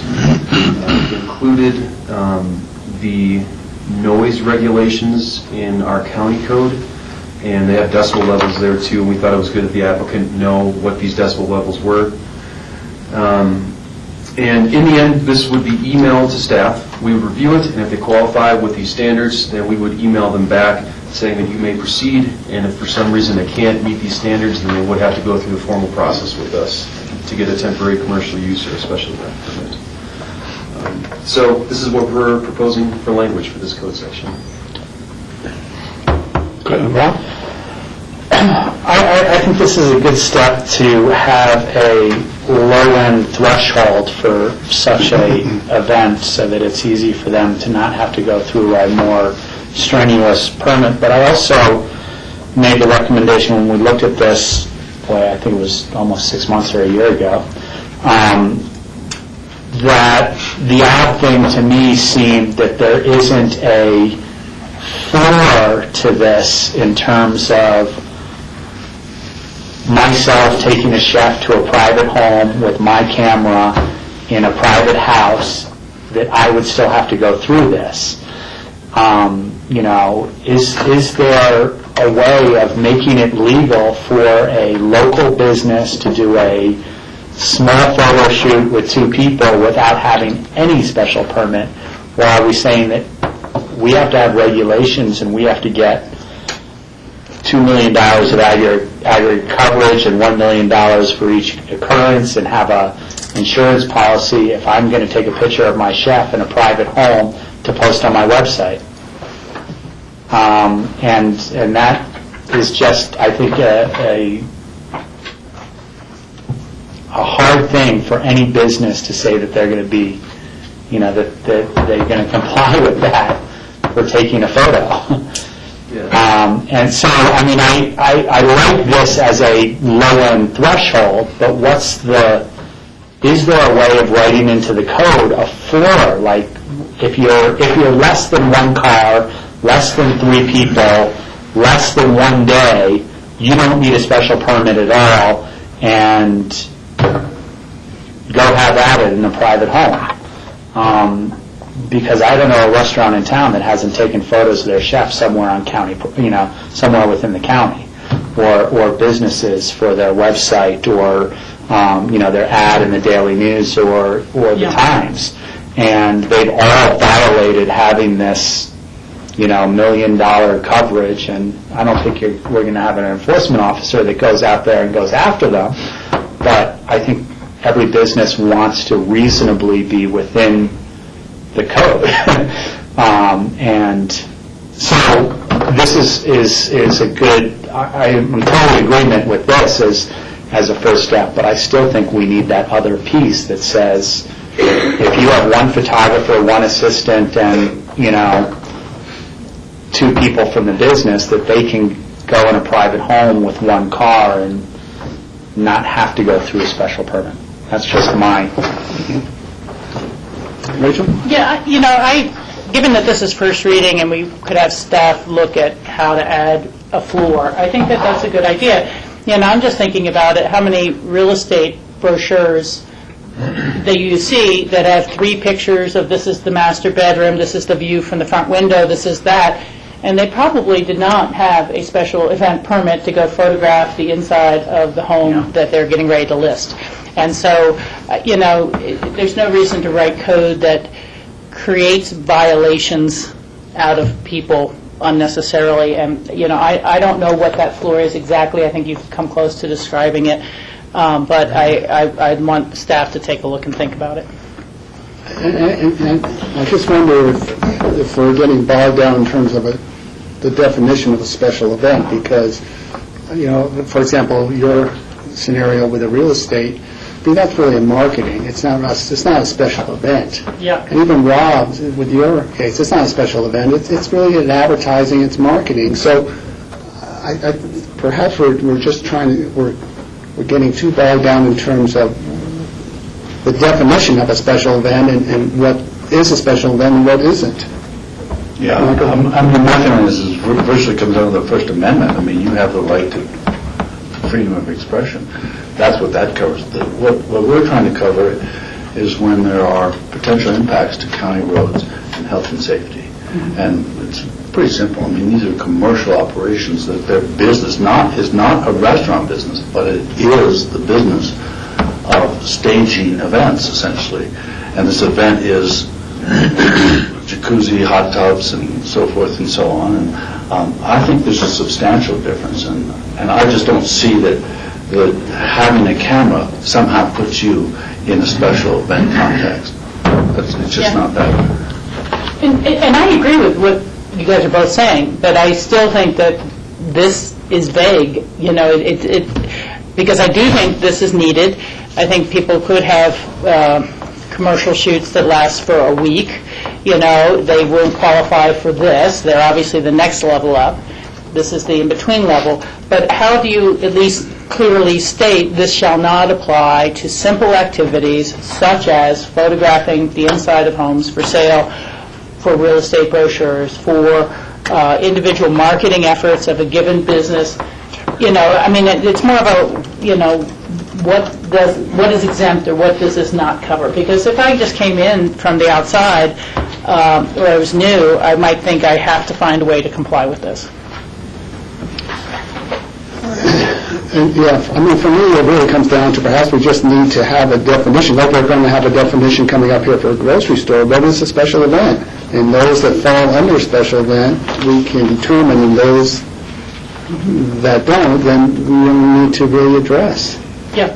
That would be my suggestion. And I agree with that. I'm just saying that sometimes things are defined by what they are, and they're also defined by what they're not. And by putting that these things shall not be considered special events will assist in defining that. They're consulting over there. I think they're looking at the definition of a special event. No, we don't have temporary commercial use. And if you take the strict interpretation, what you're talking about, taking your chef to someone's house for a commercial purpose of advertising would fit within temporary commercial use. I mean, if you really, obviously which would require a special event. which clearly we never know that happens, never impacts anyone, we never worry about it. You don't want to know. We don't know it never comes up. But yes, you are correct that if you were just reading that. It seemed to me that perhaps the better effort would be in the clearer definition and expression of what a temporary commercial use and special event is. That way, that is defined. And it's obviously what we're concerned with, impacts on the greater community, whether it's traffic or something else, that need to be covered. And we need to know about them in advance. We want them to have a level of insurance and so forth. Anything that does not qualify under that definition of a special event or temporary commercial use should just not even be something we are concerned with, i.e. commercial photographs for a restaurant or for a real estate offering or anything like that. So maybe that's the better direction. Does that work? That works. So maybe when we come back for second reading, we can have that included as that's that definition. Sure. You'll have to. It'll be separate. It'll be It'll be separate. separate. It'll be a Something- separate ordinance, we'll have to go to the P&Z and stuff. Well, we can talk about it then. Right. Okay, great. Okay, thanks. Next one? Next one? Okay. This one is actually on the same page 7 of 11 of the ordinance, and it's number 7. And you're all aware that our Board of County Commissioners policies, and we do not use helicopters to film events. And what we decided was that instead of just having that as policy, it'd be just good if it was codified and put it in the code. So the language that we devised is as follows: helicopters shall not be used for filming unless approved by the BOCC. And there's two, I'll just clarify two parts of this statement too. We said used for filming because that's predominantly what we see helicopters used for. There are instances where helicopters have been used for other special events. The Pro Cycling Challenge comes to mind, and then also the Elk Mountain Grand Traverse from Crested Butte to Aspen has used a helicopter to drop supplies at one of the huts up there. And that saves them like 25 snowmobile trips to do it. So we have in the past approved that, and then obviously the board has approved the helicopter for filming the Pro Cycling Challenge. So what we did was say that unless approved by the BOCC, a helicopter can't be used. So if there is a request, the board will be notified and it'll be your decision to make then. That's for the last. Okay, questions or comments? Any nods? Well, then, the only thing that strikes me is whether that should be expanded a little bit so that we don't end up hearing and denying 12 different requests for helicopters every year that want to film a new Subaru commercial or something like that. Is it worth having a distinction as to potentially related to athletic events that require health safety support or something? But this kind of makes it sound like, we're open for business that way, but you just have to bring it into the BOCC. And we haven't set any criteria up as to what our own decision would be made from. And I just put that out for consideration. We certainly can leave it just the way it is, but maybe wait to see if there's more issues. I think that's the monkey in the wrench, the fact that there's no criteria. We could be seen as arbitrary and capricious because we say yes to one and no to another? Absolutely. It would be impossible, I think, to defend without some list of criteria to which you're applying a set of facts and then basing your decision on either allowing it or not allowing it. Yeah. I mean, I can see things such as live broadcast being a criteria, that this will, may not have to hit all criteria, but obviously the Pro Race Challenge is live broadcast. It's not. The other is, to reduce impacts to public lands and disturbance of wildlife, which would relate to the food drop from the Grand Traverse. Those just strike me as two criteria of the type of things we would even consider. Wildlife impacts could be all sorts of things. But developing that list of criteria, I think, would be appropriate. That way people know what to expect when you walk in, as opposed to just coming in and wasting a lot of time and being denied. Great marketing benefit, part of the reason why we allowed it for the pro race was the marketing benefit to our community. The other thing that is occurring a lot is the use of sort of remote control helicopter drones for filming, and I'm not sure how that fits into this, but I think it's something that we should consider in some way, because essentially you could have them hovering over your neighborhood. I just don't know what the impacts are. We have, when people have come to us to ask us about that, we've treated it the same as if it were a manned helicopter. Either way, you have something in the air filming that could fall and hurt people, and that's been our position on that. Because, people always used it for a lot of their film production. Everybody uses it these days. The real estate companies are using it. film the estates around here. But, and it could be, less benign purposes too. I don't know, and I don't know what, the use of helicopters has to conform certainly with the FAA strictures, right? I mean, you cannot invade a neighborhood with a helicopter, so, right? I mean, there's some minimum elevation you have to be at and some reason to be there. Michael, are those drones helicopters, or are they planes, or both? Helicopters. They're helicopters. They're both, actually. They're both? Yes. Yeah, so. So, I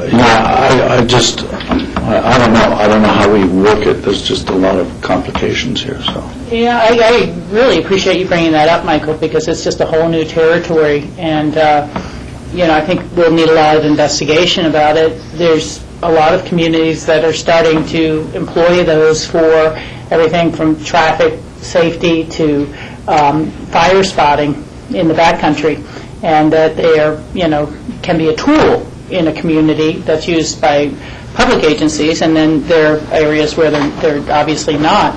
And so I do not know how to begin to treat that area, but I think we should, really begin a more formal investigation and start to develop some guidelines. Yeah, I mean, they're used, for marketing purposes, so it could be part of this, I don't know. I mean, I would just hate to see neighborhoods have flyovers of drones, essentially, because one person in the neighborhood is selling their house. yeah, it starts to be an invasion of privacy at some level, too. I think those are good points. Mike, you talked earlier about you have a special events committee. What's the makeup of that committee? Sure. The Special Events Committee is comprised of the Sheriff's Office, the fire districts, the appropriate ambulance districts, the emergency manager, various caucuses, neighborhood groups, basically anyone who's impacted, that potentially can be impacted by the special event can be invited into the committee to offer comments then. But basically that's the committee and how it works is we'll convene the committee to talk about that special event, and then we'll need appropriate sign-offs from who's impacted. So we can utilize that committee to try to come up with some guidelines for helicopter and drone use? I mean, it seems like you've got the right players in that committee in terms of public safety, neighborhood caucuses, ComDev staff. Yeah, we could do that. I think that would be valuable. I think that's a good suggestion.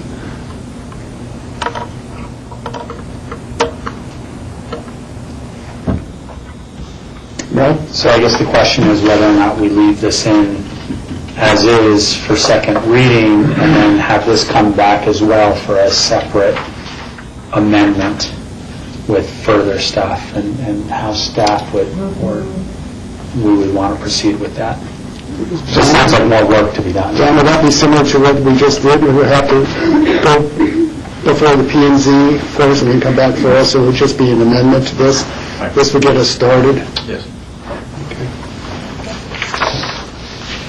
Do we have to worry about any timing on that? Because, as you said, if we get some requests in the next year for helicopter use, and we don't have any guidelines, and then another request comes in, is there any concern on that?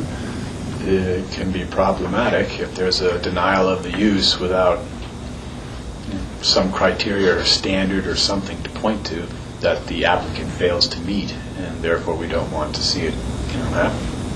So, right now, in the code, it's just no helicopter use, so that's pretty cut and dry. It's not even so. That's not even in the code. It's actually the policy and the direction that has been given to staff that we have been implementing, but it's not in the code.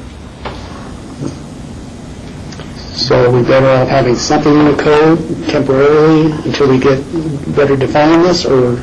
Nothing. A flat-out prohibition is clear and can be justified. If you have something in the code where you can allow an event or an occurrence of something, helicopter use, for example, in one instance, and then deny it in another, you need to have some standard that can be referenced to determine why somebody is allowed and is not allowed to be able to defend it. So you could go ahead with a flat-out prohibition, but that might not obviously be something you want to do either. I think the best course is to just flesh this out with criteria that are appropriate and suitable so that applicants know where they stand and the board knows what we're looking at when we review these requests. Okay, so pull that committee together with Godspeed. Yeah, and at least we could get the helicopter one dealt with if the drone one's going to take longer. 'Cause it seems more... Not like helicopters, but we can put that. Must be read. Okay. Okay, next one. We're just getting you warmed up. Okay, Exhibit C, and actually it'll be Exhibit D also because it cross-references. Exhibit C, and we're looking at Note 9, is that underlying language. The Meadowwood subdivision, which is just west of town, is a subdivision within the county that at one time was in a lawsuit with Pickens County, and a BOCC Resolution 99-124 was what got fleshed out during that. And I wasn't here for it, but I understand the resolution. And basically what happened is that it allowed for more floor area in that subdivision. And within that subdivision, there is a zone district that has a floor area ratio. It's R30. And the way the code currently reads is that the Meadowwood subdivision has a growth management exemption of the floor area ratio in that zone district, and then also whatever floor area is afforded in Resolution 99-124. And it's about 2,000 square feet is what they get. And the way the code reads today is that is their growth management exemption. Now, there are some cases within the subdivision where there are some really small lots in the subdivision, and some of those lots cannot achieve a 5,750 square foot growth management exemption. So in effort to be fair, because the entirety of the county has a growth management exemption of 5,750 square feet, we would propose to add in this underlying language that says that they can have their 5750 growth management exemption, or if they have a lot that affords them a bigger than 5750 growth management exemption, they get that then. And just to, this is in no way increasing floor area in Meadowwood subdivision or changing any zoning. This is just specific and acknowledging that if a small lot within the subdivision can't achieve 5750, they can now with this code amendment. If that makes sense. Yeah, so the entirety of the county is 5750, and basically we felt that this should be implemented so that those lots can have that growth management exemption too. Rachel? You know, is Meadowwood in the urban growth boundary? It does strike me as a little funny that as it was laid out originally, some of the lots were smaller lots, and maybe they were supposed to have smaller homes. And now we're bumping it all up, even though it's within the urban growth boundary. And it's, hop, skip, and a jump across the street to where different floor area ratios in the city limits would apply to smaller lots. And so I just don't know, are we going to be creating a situation where you get 20 pounds in a 15-pound bag and impact the neighbors because we're granting much more? I mean, what are those smaller lots constrained to today, and should we actually increase those? How many of them are there? So there's a very clear distinction. We're talking about growth management versus zoning. You're correct. There are some smaller lots within the Meadowwood subdivision, bigger ones. And with the floor area ratio, the bigger ones get bigger above grade, and the smaller ones get smaller above grade. This code amendment is not changing zoning or floor area ratios. They are still restricted to whatever their floor area ratio has above grade. That's not changing whatsoever. We're not changing zoning out there. But what this code amendment would change is their growth management exemption. And the entirety of the county is 5750 for growth management exemption. And the way someone can achieve floor area today in the urban growth boundary with a floor area ratio is that you get your floor area ratio, so your above grade allowance, which your FAR gives you, then you get a 4,000 square foot below grade space, then you get a 750 square foot garage. But that's only exempt floor area up to 5,750. And if someone goes above that, then they need TDRs or compete in the competition to attain that floor area. In the Meadowwood subdivision, they have this board resolution from 1999 that also gives them about 2,000 square feet of floor area. And the way the code reads today is that Meadowwood's growth management exemption is their total allowable floor area plus their 2,000 square feet that they get with 99-124. And because there are some small lots within the Meadowwood subdivision, some of them don't even get up to 5,750 for growth management exemption. And in the grand scheme of things, that's really not equitable because the whole county has a growth management exemption of 5,750.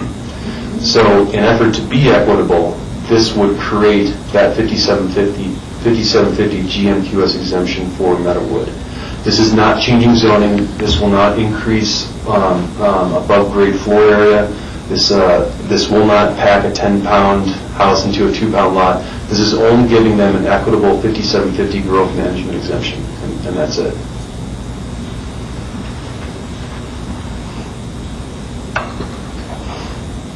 Still confused? I'm just going to say, when you come back at second reading, if we could have a little more either graphic illustration or something that clarifies this would be helpful to me.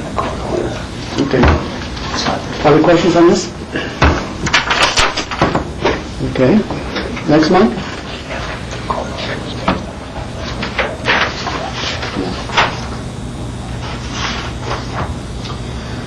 Exhibit E, this is page 10 of 11 for the ordinance.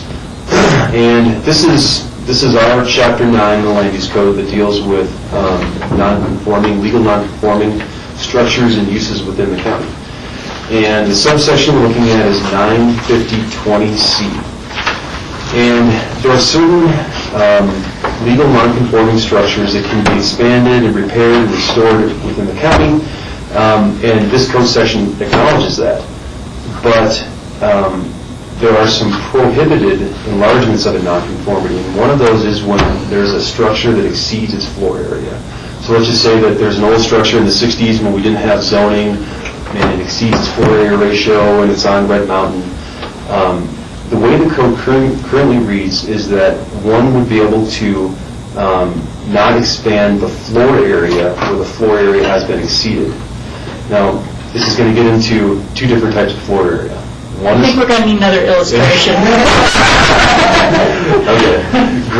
And I'll just finish here. What this does is that one could ask for expansion of gross floor area. And gross floor area is above grade floor area, below grade floor area, and your garage. That's gross floor area for a lot. And the way this code section reads is that one cannot exceed their floor area, which is their above grade floor area. Okay? Okay. Meaning that gross floor area is the entirety of floor area in the lot, basement, garage, above grade. And floor area is only your above grade. What this does when we put in gross, that underlined word gross in this code section, is that they would not be able to exceed their gross floor area, meaning they would not be able to add the basement, they would not be able to add the garage without going to a Board of County Commissioners review.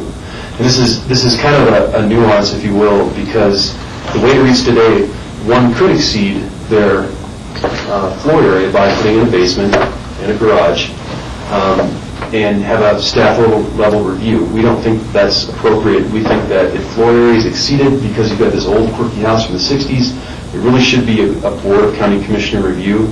And putting this in this section, this gross, allows for that to happen, and it then becomes a Board of County Commissioner review, and you all then to look at it then. And I can do some illustrations for next week if that helps. You know, what has happened is if the way that the real case is if someone has a 7,000 square foot house with no basement, and the floor area today only allows 5,000, and so it's a non-conforming structure, and we allow replacement of non-conforming structures. So people have actually come to us and say, well, I'm going to replace 7,000 square feet of floor area, I'm also going to put in a 4,000-foot basement, because that's not really floor area. You exempt that from floor area. So suddenly we have an 11,000 square foot house, which, even though 4,000 of it is subgrade, it just didn't seem right to us that a structure that was already non-conforming could get bigger and have bigger impacts on the neighborhood without a Board of County Commissioner review. It didn't seem like a staff review kind of thing, and that's why we wanted to deal with that. Rachel? I support this going forward with that explanation, but again, at second reading, I would perhaps be interested in understanding what criteria would our board have to be able to deny or modify the request. And I don't know if that just leaves it wide open. No, what Mike didn't say is we have restoration without significant changes, and if one didn't fit in this, they have to fit in restoration with significant changes, which is a different section of the code that does have criteria in it for the board review. Okay, and so maybe again, just bring that forward at second reading so I can see how the whole system plays through it. It might also be helpful to have an example that you just mentioned, Lance, in the script for future boards and just applicants, so they have perhaps a clearer understanding of what is really meant by this, because it is a little confusing without that. It's something that we assumed was just logical, and that's the way anyone should read this, but we have lots of very eager applicants, and they say it does not say gross floor area, it says floor area. Therefore, I should be able to build this big basement, and that's what's happened. Yeah, so let's throw an example in there as well. Okay. Other questions on this one? Okay. Next one? Sure. Last one is the grocery store definition. And if you remember, a couple months ago, we processed a code amendment that allowed for a larger grocery store within the urban growth boundary, and the applicant was BOCC's, and that got processed through. But in those meetings, the board directed us to define grocery store so that we didn't have a large retail / grocery / goods store go in, that this is only for a grocery store. So you asked us to define it, and this is the definition that staff and the P&Z has come up with. And it states, I can just read it for the record, grocery store means a retail establishment that is primarily engaged in sales of packaged food and produce, rather than food prepared for consumption on the premises or other goods. Rachel? Yeah, I know that you later explain you mean primarily as 50% or more. So I can understand what you mean by primarily. The question, and it just would be an amplification on this, but the two expressions I had thought about were means a retail establishment that is primarily engaged in the sales of packaged food and produce meant to be prepared at home, rather than food prepared for takeout or consumption on the premises or other goods. And I just wasn't sure, I don't want to add different nuance to it by mistake, but it strikes me as really odd, because you look at a can of Campbell's soup or Hormel chili, and is that, I can microwave it here in the store, or I can take it home and throw it on a chili dog. I don't want it to be difficult for staff to be looking at the aisles and saying, is this 50% for consuming here on site, or is it 50% for taking home? But it seems like if you're trying to get to a grocery store, that's where you buy your groceries to take home to prepare at home, or to be prepared in a residence, or however you run. And I just throw that out for consideration, but I wasn't sure that this wasn't another one of those ones that someone was going to find a large loophole in. And I think the example is when the city did its zoning for small businesses. I can't remember but more like down near Clark's Market where the laundromat is and everything. It was that, yes, we can have used and consignment stores, or we could have bike repair shops, but they shouldn't be retail shops. And so they got into a real problem finding out, well, is it 50% used resale or 50% new product? Is it actual retail locations that are getting into that supposed to be service commercial area, as opposed to a retail bike shop should be downtown? Was it a way to sneak into a less expensive area? And so I just want staff, as much as anything, to look at the enforcement aspect of this, and does it give you enough? John? Based on your comments, Rachel, I'm wondering if you want the 50% added back into the language. Yeah, I saw 50% on one of the other It was in a things. staff memo that was addressed to the P&Z, and Lance tells me the P&Z deleted the 50%. P&Z so- changed 50% to primarily. Yeah, which I think means more than 50%, is what we would assume. But I do not know, and I don't know, again, whether the addition of the words meant to be prepared at home assists or not, or makes it more confusing. I think the reason that P&Z didn't want the 50% is they were thinking of Walmart, which has a lot of packaged foods for sale, but they also have TVs and everything else you can think of, and so they thought primarily was a better word than 50%. It would get closer to what we wanted, even though primarily. Or maybe predominantly is a better word than primarily. It's all going to be up for interpretation, but primarily to me means the bulk of it is for, in your example in terms of, the can of chili, well, the can of chili is packaged. Yeah. So I'm comfortable with this. I'd love to see perhaps our enforcement officer weigh in on how they'll be able to take this direction and use it, and whether anything needs to be clarified from their point of view. How would they apply that? I don't think it's going to be a question of enforcement. I just don't think, we're going to approve it, and we're going to approve it with the understandings of the applicant. And this language is clear to me, very clear. And I just don't think it's going to be an enforcement problem, ever. I'm okay with the language the way it is. I think it protects against the main thing that Lance says, which is a Walmart or something that's more household goods than grocery goods. And the other issue that came up was protecting against a liquor store falling in this, because it still has to be primarily sale for packaged foods.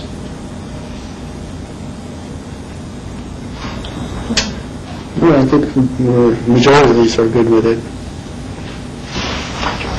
And that's it.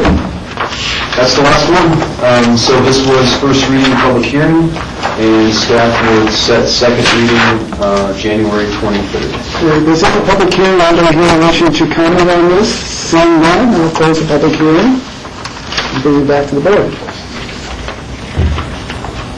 Entertain a motion or a question? Yeah, I'm happy to move this on to second reading. I still do want a little more investigation of the grocery store question. Just on the ground today, BOCC is obviously a grocery store, but what would the Conoco and Old Snowmass facility be? Or what would the Aspen Village store be? If we applied this definition, would it be a convenience store? Would it be a gas station with some food to go? Or would we start to call it a grocery store? And so I'm just, I love to think there will never be a problem for a future board. Unfortunately, I've just seen them before. And so, if I'm the only one raising that and therefore it's not worth any further investigation, that's fine. I just would like to know if there's any lingering doubts out there about what we end up meaning. Because, the ability of grocery stores to sell liquor is something that, is constantly pushing through the state legislature. And I think you could get to a place where it's 49% liquor and 51% food, and I guess that's a separate liquor license, and there might be some control there. But what if it's 75% food and 30% bicycles. Is that what we want, a bicycle sale shop or ski shop? You know, I mean, how do we work that? Do we have a definition for, differentiate between a convenience store and a grocery store? Well, we don't, this is the definition that we're proposing for grocery store. Convenience store, like the Snowman's Common Code? Or the 7-Eleven in Basalt? We'll take a look at it in a second, maybe. Okay, great, thank you. I'll make a motion to approve the ordinance of the Board of County Commissioner of Pickens County, Colorado, amending Title 8 of the Pickens County Code, specifically the 2006 Land Use Code, for special events and other various text amendments with the adjustments to come back for second reading. Second. Any further discussion? Seeing all in favor, say aye. Aye. Great, thank you, Michael. Okay, we're on to our open discussion. First, we have anything? I only have one thing, that we're getting ready to order chairs for you all down here, since we had such a mishmash when we went over the Rio Grande. We thought we haven't replaced these in a while, so we're going to look at some samples. If anyone has any particular information, come through me and Susan. We're working on it with risk management. They will be ergonomic. They will have adjustments, so you'll be able to do that. And since she's sitting in for such a long time, some days, we thought that would be a good... And so is our P&Z, and so is our open space in Charles, and who knows who else. Yeah. So we're going to get new chairs for down here. And Michael, we had heard that you're okay with your chair? No. So we'll get... So far, I mean, they're great. I'll let you know that. That's okay. When chairs break, we get people new chairs. We don't make them sit in broken chairs. Okay, anybody else have anything for open discussion? There were a few that were broken at some point. Yeah. Any other open discussion from board members? Seeing none, I'll entertain a motion to adjourn. So moved. Second. Any further discussion? Well, I did not, or others get to give our thanks to Michael for being chair last year, and certainly, as George has alluded to, bringing a great sense of decorum to the meetings, and appreciate your patience with myself and others throughout this entire year. Thanks. Good job. Thank you. Okay, with that, all in favor? Say aye. Aye. Thank you, Ron John. Thank you, Grassroots.